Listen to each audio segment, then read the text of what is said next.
नमस्कार, news one India देख रहे हैं आप और आपके साथ मैं हूं अंशिका पाठक। बुलेटिन की शुरुआत करेंगे सबसे अहम खबर के साथ। अंबेडकर जयंती पर प्रधानमंत्री संग्रहालय का उद्घाटन होगा। पीएम मोदी आज सुबह 11 बजे उद्घाटन करेंगे। सभी प्रधानमंत्रियों के जीवन और योगदान की जानकारी मिलेगी। 15,600 वर्ग मीटर में फैला है प्रधानमंत्री संग्रहालय। करीब 217 करोड़ रुपए की लागत से तैयार किया गया है संग्रहालय। तो ये संग्रहालय भारी लागत से तैयार किया गया है और 15,600 वर्ग मीटर में फैला है प्रधानमंत्री संग्रहालय। जितने भी प्रधानमंत्री भारत के रहे हैं और अभी हैं, मौजूदा प्रधानमंत्री से लेकर पिछले प्रधानमंत्री तक के बारे में जानकारी मिलेगी आपको इस संग्रहालय में। पीएम मोदी आज सुबह 11 बजे उद्घाटन करेंगे इस संग्रहालय का। सभी प्रधानमंत्रियों के जीवन और योगदान की जानकारी भी मिलेगी। 15,600 वर्ग मीटर में फैला है प्रधानमंत्री संग्रहालय। करीब 217 करोड़ रुपए की लागत से तैयार किया गया है संग्रहालय। अंबेडकर जयंती पर प्रधानमंत्री संग्रहालय का उद्घाटन होगा और इस खास मौके पर पीएम मोदी आज सुबह 11 बजे उद्घाटन करेंगे।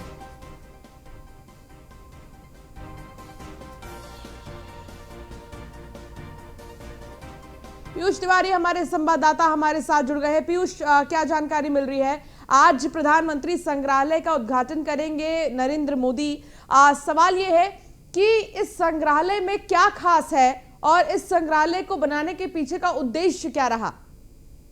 जी बिल्कुल, देखिए करीब 11 बजे का वक्त बताया जा रहा है जब अंबेडकर जयंती चूंकि आज है तो प्रधानमंत्री संग्रहालय का उद्घाटन करेगी। और सबसे खास बात है कि 14 करीब जो पूर्व प्रधानमंत्री हैं उनसे जुड़ी हुई चीजों को रखा गया है उस म्यूजियम में। और तमाम तरीके के जो फोटोग्राफ की बात करें या उनसे जुड़ी हुई जो पुरानी कारें हैं, इसके अलावा अन्य जो चीजें हैं वो इस स्मारक में रखा जाएगा और लोगों को बताया जाएगा कि किस प्रकार से पूर्व प्रधानमंत्रियों का जीवन रहा है, क्या कुछ वो लोग प्रयोग में लाते थे। इसके अलावा अगर हम बात करें तो जो महत्वपूर्ण पत्राचार है, इसके अलावा जो व्यक्तिगत वस्तुएं हैं, यादगार चीजें हैं, चाहे हम जो पदक मिले थे, तमाम जो ऐसी चीजें हैं वो इस स्मारक में रखा जाएगा। और पुरानी जो फोटोज की बात करें, वीडियो क्लिप्स की बात करें, और सबसे खास बात है कि जो पूर्व प्रधानमंत्री लाल बहादुर शास्त्री की वो फिएट कार भी देखने को यहाँ मिलेगी। जब उन्होंने साल 1964 में पदभार जब संभाला था, उसके बाद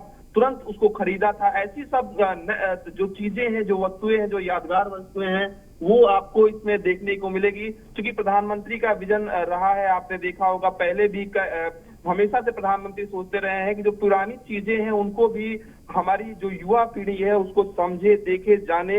यही कारण है कि इसको एक तरीके से नया रंग रूप दिया गया है, आकार दिया गया है। अगर हम बात करें तो देखिए इस संग्रहालय की डिजाइन को उभरते भारत की थीम पर तैयार किया गया है। जो संग्रहालय में सूचना देने के लिए नई नई तकनीकों को तक का यहाँ पे इस्तेमाल किया गया है। तो सबसे खास बात है कि ये म्यूजियम जो है वो 15,600 वर्ग मीटर में फैला हुआ है और 217 करोड़ की लागत से बनाया गया है। तो ये 21 अप्रैल को जनता के लिए खोला जाएगा, जिसके बाद जनता भी इस संग्रहालय में जाएगी और पूर्व प्रधानमंत्रियों के बारे में जान सकेगी। वो क्या कुछ चीजें प्रयोग में लाते थे, क्या कुछ खासियतें रही हैं, तमाम जो खबरें हैं पुरानी उनसे जुड़ी हुई, उन सब चीजों को इस संग्रहालय में संजोकर रखा गया है।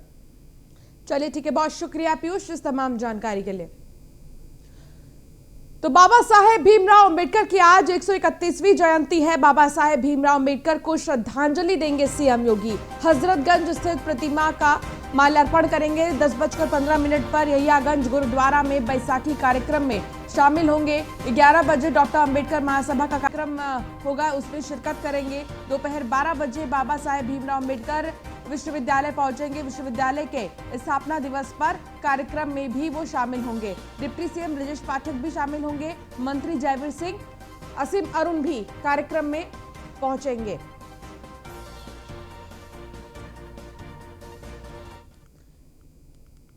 तो बाबा साहेब की जयंती पर योगी आदित्यनाथ ने ट्वीट किया है और उन्हें श्रद्धांजलि दी है। सीएम योगी ने ट्वीट कर लिखा, बाबा साहेब डॉक्टर भीमराव अंबेडकर जी के विचारों के अनुगमन से आदरणीय प्रधानमंत्री जी के नेतृत्व में सामाजिक न्याय का संकल्प फलीभूत हो रहा है। आइए सामाजिक न्याय पखवाड़ा व बाबा साहब की जयंती के अवसर पर स्वतंत्रता, समता और बंधुत्व के विचारों को जन जन तक पहुंचाने हेतु संकल्पित हों। तो योगी आदित्यनाथ ने ट्वीट कर श्रद्धांजलि दी है भीमराव अंबेडकर को। आज उनकी जयंती है, 131वीं जयंती है, जिसको लेकर बहुत से ऐसे कार्यक्रम हैं जिनका आयोजन होगा। अश्विनी द्विवेदी हमारे संवाददाता हमारे साथ जुड़ गए हैं। अश्विनी, आज बाबा साहेब भीमराव अंबेडकर की 131वीं जयंती है, जिसको बहुत ही ज्यादा भव्य बनाने की जो तैयारी है वो राजनीतिक पार्टियां कर रही हैं। हालांकि बीएसपी तो कार्यक्रमों का आयोजन कर ही रही है, लेकिन भारतीय जनता पार्टी से लेकर अन्य राजनीतिक दल भी अलग अलग जगह पर कार्यक्रम का आयोजन कर रहे हैं। आज क्या कार्यक्रम होने वाले हैं, खास कार्यक्रम?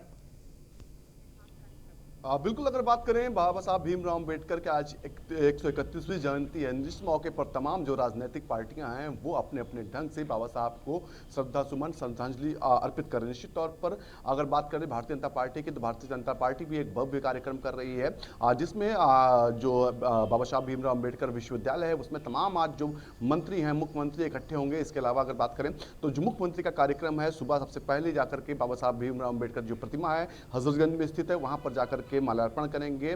निश्चित तौर पर उसके बाद का कार्यक्रम जो है, आज ही बैसाखी का त्यौहार भी है, तो 10:15 बजे के आसपास आज गुरुद्वारा जाएंगे। वहां पर तमाम जो सिख समुदाय के लोग हैं उनसे मिलेंगे। निश्चित तौर पर उसके बाद फिर 10:30 बजे जो कार्यक्रम है मुख्यमंत्री का, वो जो महासभा है, अंबेडकर महासभा, वो कर रही कार्यक्रम, उसमें शिरकत करेंगे निश्चित तौर पर। उसके बाद का जो कार्यक्रम है 12 बजे का मुख्यमंत्री का, 12 बजे मुख्यमंत्री जो हैं अंबेडकर विश्वविद्यालय है उसका आज स्थापना दिवस है। बाबा साहब भीमराव अंबेडकर की जयंती का दिन ही आज से 12 साल पहले भीमराव अंबेडकर जो विश्वविद्यालय उसकी नींव रखी गई थी। इसके स्थापना दिवस कार्यक्रम में मुख्यमंत्री कार्यक्रम मौजूद रहेंगे। इसके अलावा डिप्टी सीएम जो है ब्रजेश पाठक मौजूद रहेंगे, तमाम अन्य मंत्री वो भी मौजूद रहेंगे। जी ठीक है। हालांकि कार्यक्रम 11 बजे के बाद ही रखा गया है और फिर तमाम नए कार्यक्रमों में जो है योगी आदित्यनाथ शिरकत करेंगे। लेकिन सबसे बड़ी बात तो ये है कि आज बाबा साहेब की जयंती है और इस मौके पर बीएसपी सुप्रीमो मायावती भी कई सारे कार्यक्रमों का आयोजन कर रही हैं और उसमें वो शामिल भी होंगी। तो एक तरह से हम कह सकते हैं कि बाबा साहेब जो है, जिन्होंने इतना बड़ा योगदान दिया, जिन्होंने कॉन्स्टिट्यूशन से लेकर हर चीज में इतना बड़ा योगदान दिया, जिनकी वजह से आज हर किसी को सामान्य तरीके से देखा जा रहा है, उनको आज हर राजनीतिक दल याद कर रहा है। बिल्कुल, अगर बात करें बाबा साहब भीमराव अंबेडकर, तो वो सबके लिए मान्य है, सर्व समाज के लिए मान्य है। उन्होंने देश के लिए बहुत कुछ त्याग किया। निश्चित तौर पर संविधान जो हमारे देश को मिला वो उनकी देन रही। इन सबके बावजूद लेकिन कहीं ना कहीं बाबा साहब हमेशा जो राजनीति है उसका शिकार होते रहे। कहीं ना कहीं राजनीति के लिए पार्टियां उनका इस्तेमाल करती रही।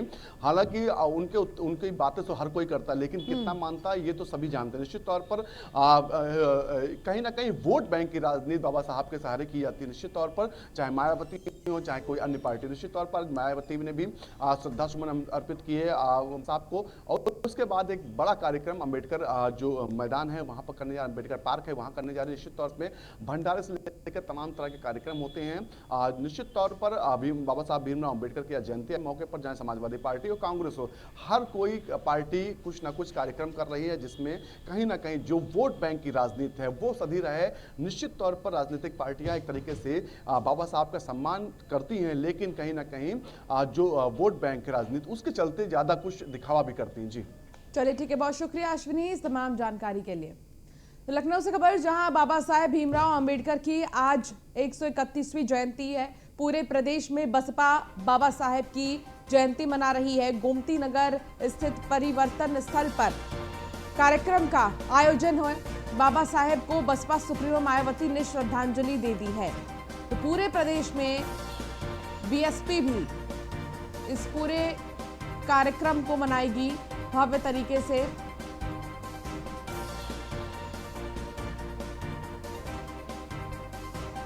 बाबा साहेब भीमराव अंबेडकर की 131वीं जयंती है और इसको मायावती भी मनाएंगी भव्य तरीके से। कई सारे कार्यक्रमों का आयोजन किया जाना है। अश्विनी हमारे साथ लगातार जुड़े हैं। अश्विनी, आज जैसा कि हम थोड़ी देर पहले ही कह रहे थे कि हर राजनीतिक दल जो है बाबा साहेब को आज याद कर रहा है, श्रद्धांजलि दे रहा है। सुबह से ही ट्वीट्स आ रहे हैं। मायावती भी आज कई सारे कार्यक्रमों में शामिल होंगी।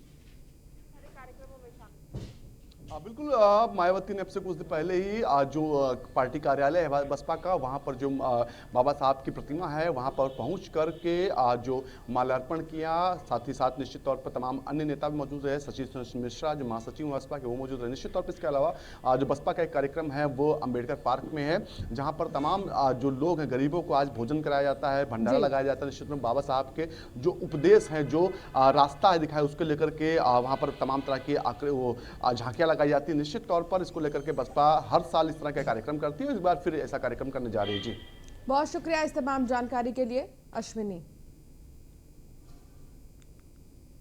डिप्टी सीएम केशव प्रसाद मौर्य का आज बरेली दौरा है। आज सुबह 11:30 बजे पुलिस लाइन हेलीपैड पहुंचेंगे, बाबा साहेब अंबेडकर की मूर्ति पर माल्यार्पण करेंगे, सर्किट हाउस में विभागीय अधिकारियों के साथ बैठक भी करेंगे। तो केशव प्रसाद मौर्य का आज बरेली दौरा है और बरेली दौरे में केशव प्रसाद मौर्य आज कई सारे कार्यक्रम में शामिल होंगे। बाबा साहेब अंबेडकर की मूर्ति पर माल्यार्पण करेंगे, श्रद्धांजलि अर्पित करेंगे उन्हें।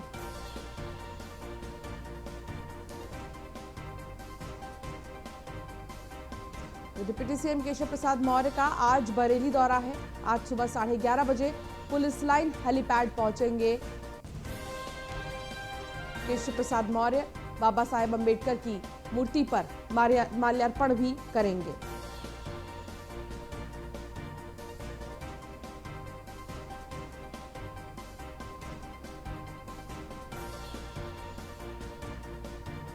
डिप्टी सीएम केशव प्रसाद मौर्य का आज बरेली दौरा है और सुबह 11:30 बजे पुलिस लाइन हेलीपैड पहुंचेंगे डिप्टी सीएम केशव प्रसाद मौर्य और वो यहां पर बाबा साहेब अंबेडकर की मूर्ति पर माल्यार्पण भी करेंगे और कई सारे कार्यक्रमों में शामिल होंगे, साथ ही बैठकें भी करेंगे। अयाज खान हमारे संवाददाता हमारे साथ जुड़ गए हैं। अयाज, डिप्टी सीएम केशव प्रसाद मौर्य का आज बरेली दौरा है, क्या कुछ कार्यक्रम पूरा तय किया गया है? जी, उप मुख्यमंत्री केशव प्रसाद मौर्य आज 11:30 बजे यहाँ पहुंचेंगे पुलिस लाइन में। अपने हेलीकॉप्टर से यहाँ से उतरने के बाद 12 बजे कोतवाली के सामने अंबेडकर की मूर्ति है उस पर माल्यार्पण करेंगे और वहाँ कुछ अपनी थोड़ी सभा भी करेंगे, जिसमें काफी लोग, बहुत से लोग उसमें जुटने की संभावना है। और उसके बाद 1:30 बजे अधिकारियों के साथ सर्किट हाउस में एक मीटिंग करेंगे। उसमें सभी जितने भी उनके विभाग के अधिकारी हैं, कर्मचारी हैं, उन सबसे खास तरह से मीटिंग करेंगे और उन्हें दिशा निर्देश देंगे किस तरीके से आगे जो 100 दिन के योगी सरकार का कामकाज है, कैसे किस तरीके से दिखाना है 100 दिन में अपने गुड वर्क को अधिकारियों को समझाएंगे। कहीं ना कहीं फिर 4 बजे यहाँ से लखनऊ के लिए रवाना हो जाएंगे। तो इसको एक बड़े दौरे के रूप में देखा जा रहा है। यहाँ पे एक रणनीति अधिकारियों के साथ बनाएंगे, किस तरीके से काम करना, जमीनी स्तर तक योजनाओं को कैसे उतारा जाए, उसको लेकर के भी यहाँ बात करेंगे। उसके बाद यहाँ से 4 बजे यहाँ से निकल जाएंगे। बिल्कुल, बहुत शुक्रिया इस तमाम जानकारी के लिए अयाज। आज यूपी दौरे पर उपराष्ट्रपति वेंकैया नायडू रहेंगे। सुबह 11 बजे प्रेसिडेंशियल ट्रेन से लखनऊ पहुंचेंगे, अयोध्या भी जाएंगे। उपराष्ट्रपति वेंकैया नायडू रामलला का दर्शन पूजन करेंगे। उपराष्ट्रपति करीब 3 घंटे अयोध्या में ही बिताएंगे। उपराष्ट्रपति अयोध्या रेलवे स्टेशन से काशी के लिए रवाना होंगे। कल काशी विश्वनाथ मंदिर में पूजा अर्चना भी करेंगे। तो अयोध्या भी जाएंगे उपराष्ट्रपति और साथ ही वो बनारस भी आएंगे और यहां पर वो काशी विश्वनाथ मंदिर में दर्शन पूजन करेंगे। करीब 3 घंटे अयोध्या में समय बिताएंगे उपराष्ट्रपति।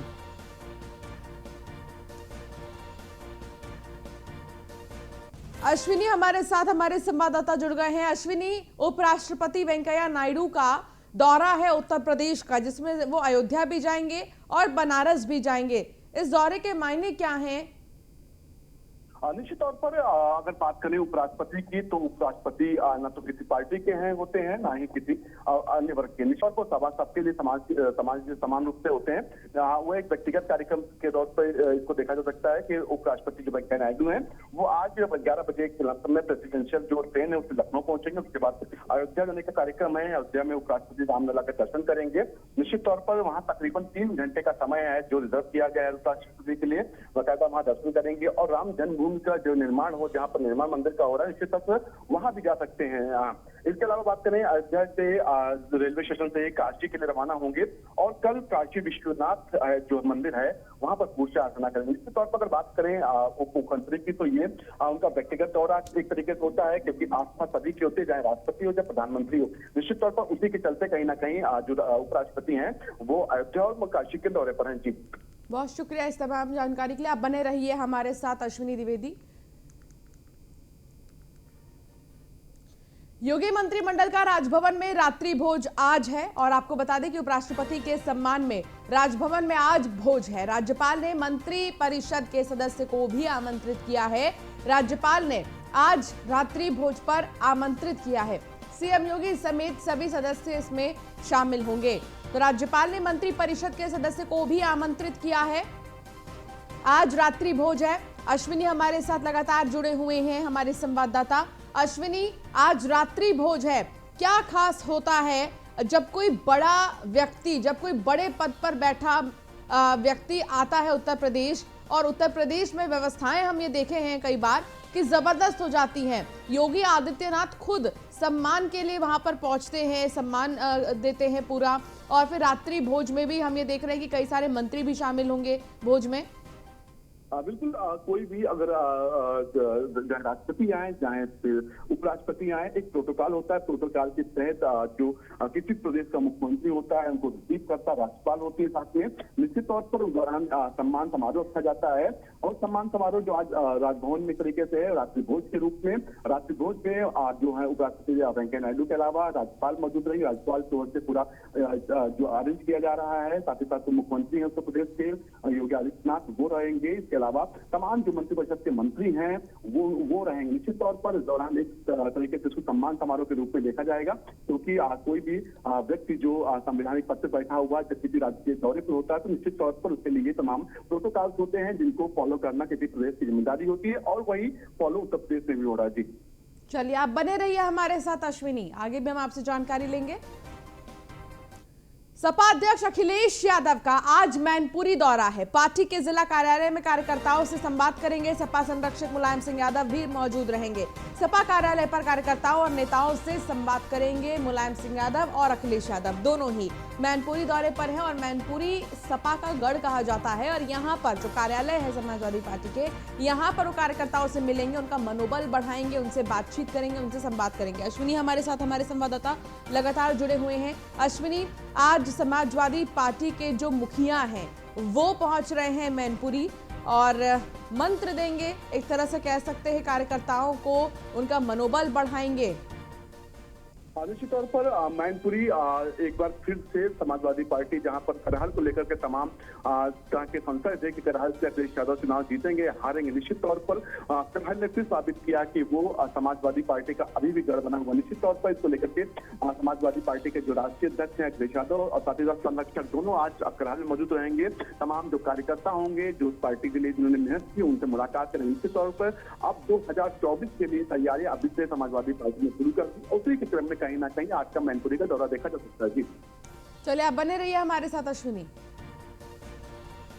तो मुख्यमंत्री पुष्कर सिंह धामी बुधवार को महाकाल मंदिर में पूजा अर्चना के इस दौरान उन्होंने धाम में विधायक बनने के बाद विधायक बनने के लिए हवन यज्ञ करवाया है। साथ ही अपने राज्य को केंद्र के नेतृत्व में सर्वश्रेष्ठ बनाने का आशीर्वाद भी लिया। मीडिया से बात करते हुए सीएम धामी ने कहा कि देश में सुख समृद्धि बनी रहे, इसका आशीर्वाद लेने मैं हमेशा महाकाल मंदिर आता रहता हूं। कांग्रेस परवार करते हुए सीएम धामी ने कहा, कांग्रेस और उनके नेता हमेशा से तुष्टीकरण की राजनीति करते आए हैं। कांग्रेस ने हमेशा से वोट के लिए समझौता किया है। धीरे धीरे कांग्रेस का सफाया हो रहा है, कांग्रेस मुक्त भारत हो रहा है। इस दौरान मुख्यमंत्री धामी से सवाल किया गया कि वो किस विधानसभा सीट से उपचुनाव लड़ेंगे। इस पर उन्होंने कहा कि केंद्र नेतृत्व जहां से तय करेगा वहां से चुनाव लड़ेंगे।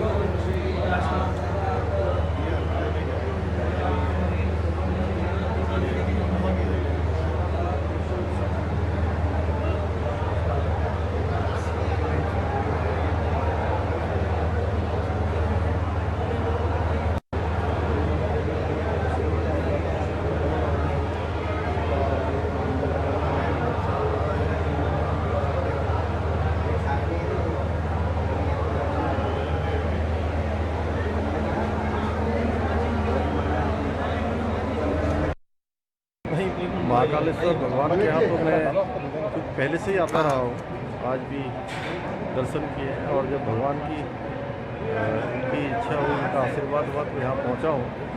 और हमने पूरे प्रदेश के लिए, हमारे सुख शांति के लिए, तरक्की के लिए, इसके लिए प्रार्थना की है। और साथ ही साथ अभी हमारा चुनाव भी समाप्त हुआ है, चुनाव पूरा हुआ है और हमारे देश के यशस्वी प्रधानमंत्री नरेंद्र मोदी जी के नेतृत्व में उत्तराखंड समेत चारों राज्यों में प्रचंड भाजपा की सरकार आई है और उनके नेतृत्व में हमारा भारत विश्वगुरु बनेगा। उत्तराखंड हमारा राज्य जो है हिंदुस्तान का श्रेष्ठ राज्य बनेगा। और प्रधानमंत्री जी ने जैसा कहा है कि आने वाले जो दशक है ये उत्तराखंड का दशक होगा। मैं भगवान महाकालेश्वर से, सभी देवताओं से, सभी भगवान से प्रार्थना करता हूँ कि आने वाला समय ये हम सबके लिए अच्छा हो, हमारा राज्य आगे बढ़े, हमारा देश आगे बढ़े। मुख्यमंत्री विधानसभा चुनाव लड़ने क्या कुछ आपने कोई सीट तय की है कि कहाँ से लड़ने वाले हैं? ये अभी बहुत सारी सीटों का है, देखते हैं जहाँ पर भी ठीक होगा और पार्टी का हमारा केंद्रीय नेतृत्व तय करता है। कांग्रेस के 11 विधायक जो है बीजेपी में शामिल होने वाले, उसको लेकर क्या कहेंगे? अभी देखिए आगे होता है क्या।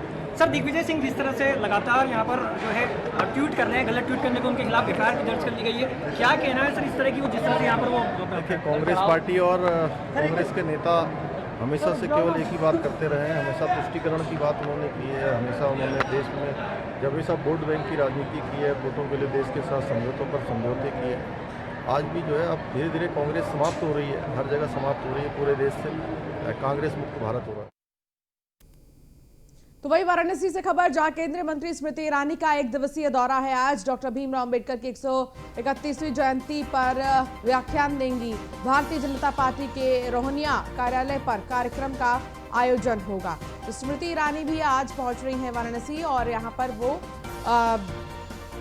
कार्यक्रम में शामिल होंगी। भारतीय जनता पार्टी के रोहनिया कार्यालय पर कार्यक्रम का आयोजन है, उसमें शामिल होंगी।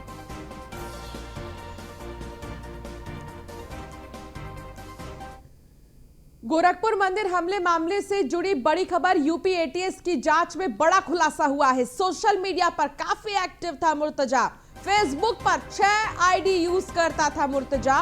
फेसबुक फ्रेंड लिस्ट में एक गैर मुस्लिम छोड़कर सभी मुस्लिम, फेसबुक के अलावा इंस्टाग्राम, टेलीग्राम, ट्विटर पर एक अकाउंट था।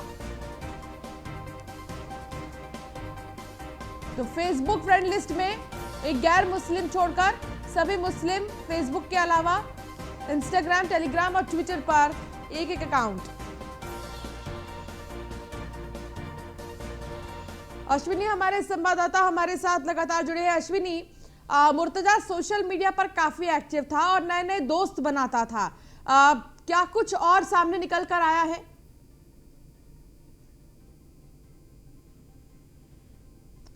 तो अश्विनी से हमारा संपर्क टूट गया है, दोबारा साधने की कोशिश करेंगे, लेकिन फिलहाल आपको बता दें कि सोशल मीडिया पर काफी एक्टिव था मुर्तजा। फेसबुक पर 6 आईडी यूज करता था मुर्तजा। बिजली उपभोक्ताओं से जुड़ी लखनऊ से बड़ी खबर सामने आ रही है। स्मार्ट पोस्टपेड बिजली उपभोक्ताओं के कनेक्शन अब प्रीपेड होंगे। 15 अप्रैल से 15 मई तक चलाया जाएगा अभियान। बिल अमाउंट में 2% की भी छूट मिलेगी। तो स्मार्ट पोस्टपेड बिजली उपभोक्ताओं के कनेक्शन अब प्रीपेड हो जाएंगे। 15 अप्रैल से 15 मई तक चलाया जाएगा ये अभियान। बिल अमाउंट में 2% तक की छूट भी मिलेगी। तो जिनके भी पोस्टपेड है उनके लिए ये खबर बहुत जरूरी है, क्योंकि 15 अप्रैल से 15 मई तक के लिए ये पोस्टपेड होंगे और 2% तक की छूट भी मिलेगी। अभियान चलाया जाएगा और इस अभियान के तहत बिल अमाउंट में 2% तक की छूट भी मिलेगी। बिजली उपभोक्ताओं से जुड़ी लखनऊ से ये बड़ी खबर।